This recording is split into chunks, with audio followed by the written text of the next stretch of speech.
Hey, it's Tom from Tom's Toons. Today I'm going to take you through the assembly and installation of the 38-inch luxury bench. This one happens to be the gray with a charcoal diamond inlay. Doesn't get better than this. Well, you could actually, being on water. And if it was warm out too. And sunny. Maybe next summer. This is one of those things that Deckmate Boat Seats is doing to really flip the pontoon industry upside down, because this seat looks just as good or better than factory seats coming on new boats. Let's go through those parts and pieces. When you get your 38-inch bench seat, you're going to get two boxes. One is going to have your cushions. This will have a protective plastic around it. We've opened that up. You're going to go ahead and remove the plastic from those seats. We have a seat back. This has that pillow top on it. That's how I know it's a seat back. This is gonna go ahead and sit on the base, which the plastic base will be the other box you receive. And then your hardware for the seat is gonna come on the butt cushion or the bottom cushion of that luxury seat. We're gonna set this aside for now because we don't need to use it quite yet. In our hardware bag, we've got a whole bunch of stainless hardware. So the first things I need are these 4 threaded posts. We can set the other stuff aside for now. I like to set it in the seat base so nothing escapes from me. If we look on the bottom of this seat, just like all the other Deckmate seats, we have a black plastic piece that's gonna have an insert that's gonna receive that threaded rod. So I'm gonna go ahead and thread that right in about halfway. We want to make sure there's still quite a bit sticking out so we can get our wing nut on there. If you ever have one of these that just doesn't really want to go in, give it some wiggling while you turn it, and chances are it'll thread right in for you. We've got all 4 of those threaded in. Now, if we look at our seat base, we have 4 slots on that back side. This is where our posts are going to slide in, and our seat's going to seat down into that base. I like to line up, make sure that I'm even on both sides the best I can. And then I'm going to take 4 times, I'm going to take that big flat washer. That's going to go up against the seat base first. We need a lock washer to go on the bottom side. That small split washer. So I'm going to pinch the 2 of those with the flat washer against my thumb and the split washer against my index finger.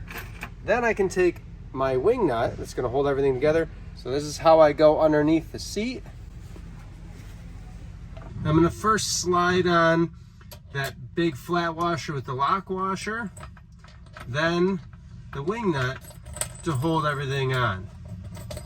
I'm going to repeat that step 3 more times on the rest of the threaded posts. I'm going to go ahead and tighten that down as hard as I can with my hand.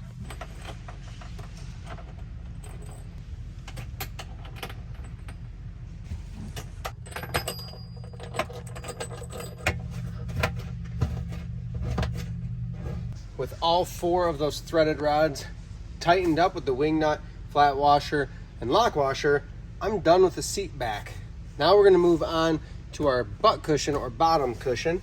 We have 4 small machine screws. These are a 1/4 20 thread, a number 3 Phillips is what you're going to want for a screwdriver to tighten those in. I'm going to position my seat cushion with the strap towards the seat back.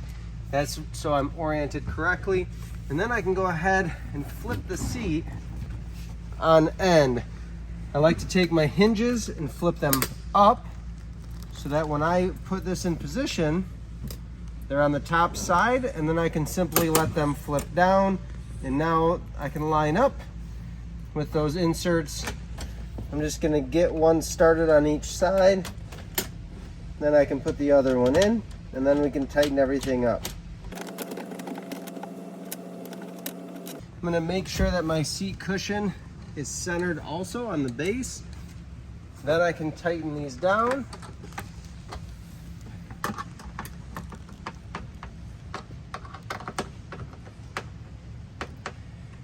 Couple big things to remember is that this seat does need to be supported by a railing, maybe by a steering console, but there has to be support for the backrest. So when that's in position, I can close my seat base or my seat bottom cushion. If that's a little snug for you, so right there, I could force it closed, but it's really tight fit. If you don't like that fit, all we need to do is loosen these 4 machine screws, just barely back them out, and we can lower that cushion down a little bit to create a little more space for it to close comfortably to your liking.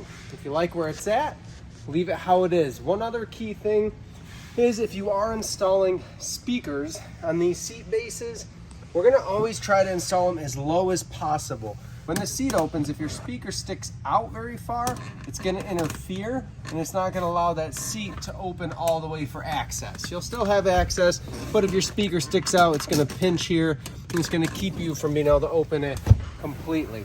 The very last thing you'll do when you're installing your 38-inch bench seat is screw it to the floor. So you're provided 4 nice big stainless screws, again a number 3 Phillips head for your bit. I prefer to install my corner seat first, always. Then I can move my benches into place, and then lastly my lean backs or armrests or other benches. I would take these 4 screws. I'm going to insert 1 through the seat base into the wood floor through my vinyl and all. 1 in each corner of the seat. I'm going to do that at the very end to secure it to the floor. Then all that's left is to sit on that seat and enjoy a day on the lake.